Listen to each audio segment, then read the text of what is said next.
સાત્વિક રેસીપીની video સિરીઝમાં આજે બનાવીશું કોકમનું શરબત. સૌને જય સ્વામિનારાયણ, જય શ્રી કૃષ્ણ, જય સિયારામ, હર હર મહાદેવ. તમને એમ થશે કે સ્વામી આ નવું અને અજુગતું ક્યાંથી લઈ આવો છો? પણ સાચું કહું તો આ કોકમનું શરબત આપણા માટે કદાચ નવું હશે, પણ મહારાષ્ટ્ર, પુણે, બોમ્બે આ બધા વિસ્તારોમાં કોકમનું શરબત એકદમ સહજ છે અને ત્યાં લગભગ દરેક ઘરોમાં ઉનાળામાં જરૂર પીવાય છે. લાસ્ટ યર અમે મહાબળેશ્વર ગયા હતા અને ત્યાં ડુંગર ઉપર ચડતા ચડતા થાક્યા, એટલે એક શરબત બનાવવાવાળાને જોયું અને પૂછ્યું કે ભાઈ શાનું શરબત છે? તો કહે છે કોકમ કા શરબત હે સ્વામીજી. અરે મને એમ થયું આપણે તો ખાલી દાળ ઢોકળીમાં અને દાળમાં જ નાખીએ છીએ, આ લોકો તો એનું શરબત પણ બનાવે છે. પછી તો ઠાકોરજીને ધરાવીને પીધું અને તરત જ એનર્જી બૂસ્ટ થઈ ગઈ અને અમે ડુંગર ચડી ગયા. પણ એનો ટેસ્ટ મને ખરેખર ખૂબ જ ગમ્યો. એક તો કોકમનો પોતાનો ખાટો મીઠો સ્વાદ, અને જ્યારે ગોળ સાથે અને ઠંડા પાણી સાથે પીવામાં આવે એટલે તરત જ ઇન્સ્ટન્ટ એનર્જી ડ્રિંક બની જાય છે. તો આવો કોકમનું શરબત બનાવવાની સૌથી સરળ રીત જોઈ લઈએ. રાધે રાધે ભક્તો. કોકમના શરબતની અંદર બહુ ઓછી વસ્તુનો ઉપયોગ થવાનો છે, પણ એકદમ સ્વાદિષ્ટ અને ટેસ્ટી બનવાનું છે. કોકમ તમે કદાચ જોયું જ હશે, કદાચ શું જોયું જોઈએ ને, કરિયાણાની દુકાને લગભગ કોકમ બધી જગ્યાએ હવે તો મળી રહી છે, અવેલેબલ હોય છે. કોકમ પહેલાં આવું હોય છે, 2 કલાક પાણીમાં ઉકાળી રાખીએ એટલે આવું થઈ જાય છે.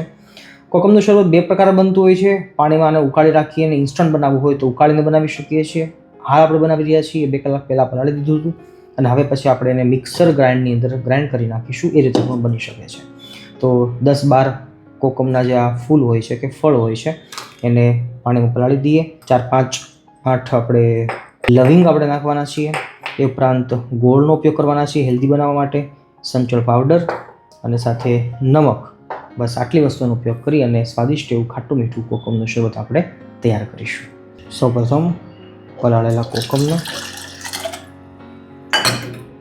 પીસવા માટે આપણે નાખી દઈએ છીએ ગ્રાઇન્ડરની અંદર. કોકમ એકદમ કડક હોય છે જોઈએ છે તો, પણ જ્યારે પલળી જાય છે એટલે એકદમ સોફ્ટ થઈ જાય છે, લાઈક ધીસ. પણ આનો જે ટેસ્ટ છે એ ખાટો મીઠો હોય છે, એ ટેસ્ટ આપણે લઈ લેવાનો છે, જેના માટે આપણે આ જલ્દી ગ્રાઇન્ડરની અંદર ગ્રાઇન્ડ કરી નાખીશું તો પાણી છે ખાટું મીઠું પલ્પ તૈયાર થઈ જશે. આમ તો પાણી થોડું કાઢી પછી આપણે ગોળ નાખી દઈશું.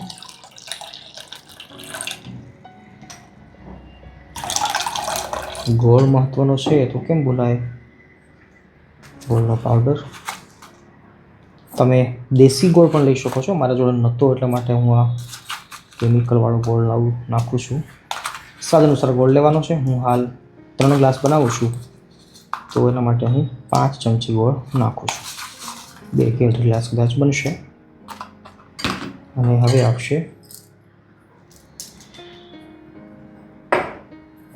લવિંગ, સ્વાદ અનુસાર નાખી દઈએ. લાલ મીઠું, સેંધા નમક અને છેલ્લે લઈએ છીએ સાદું નમક, સફેદ નમક, એ પણ સ્વાદ અનુસાર. ઉનાળામાં ખરેખર બહુ જ સરસ લાગતું હોય છે, તમે અવશ્ય ટ્રાય કરજો.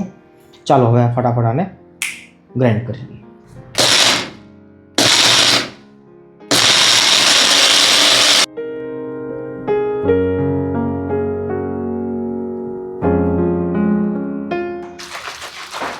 પ્રિયજનો, કોકમનું શરબત ઓલમોસ્ટ તૈયાર છે.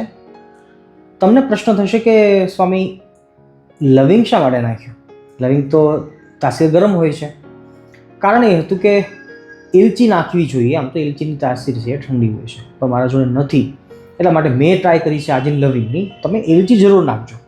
અને આજે કેવું બનશે એ હું તમને લાસ્ટમાં કહીશ કે એ લવિંગની જે ફ્લેવરવાળું છે એ શરબત કેવું લાગે છે. મૂળ તો કોકમનો પોતાનો સ્વાદ, પોતાનો ટેસ્ટ બહુ સારો હોય છે, પણ કદાચ જો ફિક્કો લાગે તો એના માટે આપણે થોડુંક એક્સ્ટ્રા કંઈક ઝાયકો જોઈએ, અને એના માટે કાં તો ઇલાયચી જરૂરી છે અને કાં તો લવિંગ જરૂરી છે. તો આજે હું લવિંગ નાખું છું, તમે ઇલાયચી ટ્રાય કરજો, લવિંગની પણ ટ્રાય કરજો, પણ હું છેલ્લે કહીશ તો.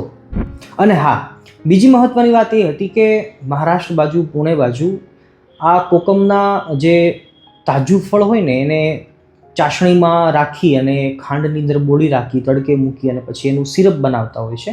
અને એનું સિરપ હાલ બી નેટ ઉપર બી આપણને મળી રહેતું હોય છે, એમેઝોન ઉપર કે ફ્લિપકાર્ટ ઉપર.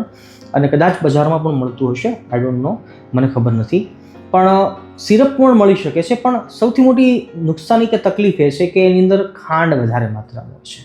અને ડે બાય ડે આપણા ડેઇલી દરરોજના જીવનની અંદર ખાંડ ઓછી થાય એવો આપણે પ્રયાસ કરવો જોઈએ, અને આપણે કરી રહ્યા છીએ અને કરવો જ જોઈએ, કારણ કે ખાંડ છે એ ધીમું ઝેર છે. તો તૈયાર સિરપ જે લાવીએ એના કરતાં ઘરે જો આવી રીતે કોકમનું શરબત બનાવી લઈએ તો બહુ જ ઇઝી છે, કારણ કે હવે તો બધા ઉપકરણો પણ મળી રહે છે આપણને. ગ્રાઇન્ડર આપણી પાસે હોય, બ્લેન્ડર આપણી પાસે હોય, તો તરત જ એકાદ કલાક પાણીમાં પાડી રાખીએ તો તરત જ બની જતું હોય છે. તો આવી રીતે હેલ્ધી રીતે બનાવો તો ખરેખર ગોળ નાખીને તો ખરેખર સ્વાદિષ્ટ પણ લાગશે, અને ઓબ્વિયસલી હેલ્ધી પણ છે જ. ઉનાળાની ગરમીની અંદર ઓલી લાલ જે સોડા આવે છે ને, શું કહેવાય, સ્ટિંગ, તો સ્ટિંગ કે પછી એવી બધી જે કેવી રેડબુલ કે એવી બધી જે સોડા હોય એના કરતાં આ જે છે એ આપણું ખરેખર દેશી પીણું કહેવાય, અને આનાથી નુકસાની કશી નથી. અને આરોગ્યની દ્રષ્ટિએ આયુર્વેદ શાસ્ત્રમાં કોકમ ઇત્યાદિ આ બધી જે દેશી વસ્તુઓ છે એના બહુ જ ફાયદા કયા છે, શરીરમાં નુકસાની નથી થતી. તો તમે અવશ્ય ટ્રાય કરજો. હવે સિમ્પલી આપણે પલ્પને ગાળી લેવાનું છે, પણ પલાળેલું જે પાણી હતું ને એ પણ સારું જ છે, અને એ પણ ખાટું થઈ ગયું હોય છે, એટલે એને પણ છોડવાનું નથી, ફેંકવાનું નથી. સારી એવી ગરણીની અંદર બધી જ વસ્તુ ગાળી લઈએ.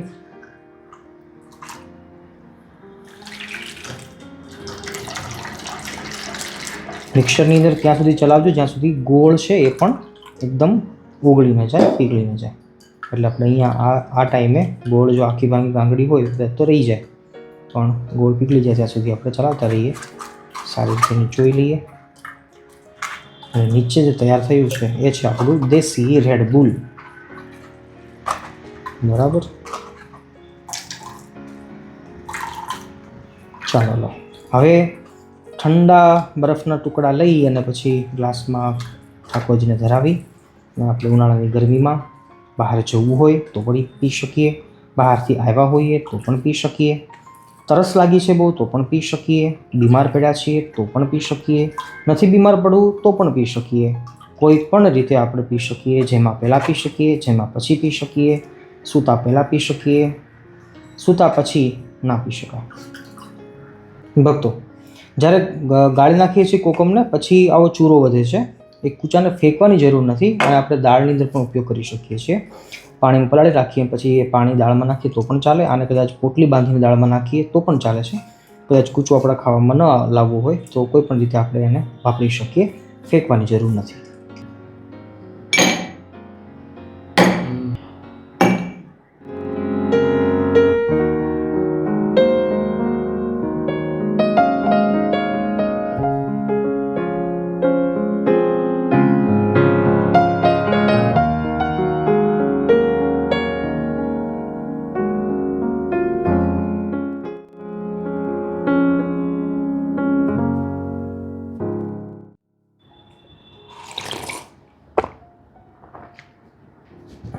એકદમ રિફ્રેશિંગ, ખૂબ જ ટેસ્ટી.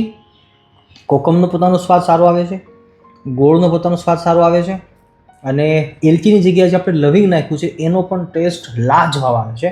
તો એલચી નાખીને પણ તમે ટ્રાય કરજો, લવિંગ નાખીને પણ ટ્રાય કરજો. બંને એક સાથે નહીં નાખતા, નકર પછી એકાબીજાના ફ્લેવર છે એ અથડાશે, ભટકાશે. બાકી બનાવજો એકવાર, તો મારા સમ છે બનાવજો જ. મળીએ છીએ નવી રેસીપી સાથે. જે પણ બનાવો ઠાકોરજીને ધરાવજો, પછી જમવાનો ઉપયોગ કરજો. નમસ્કાર.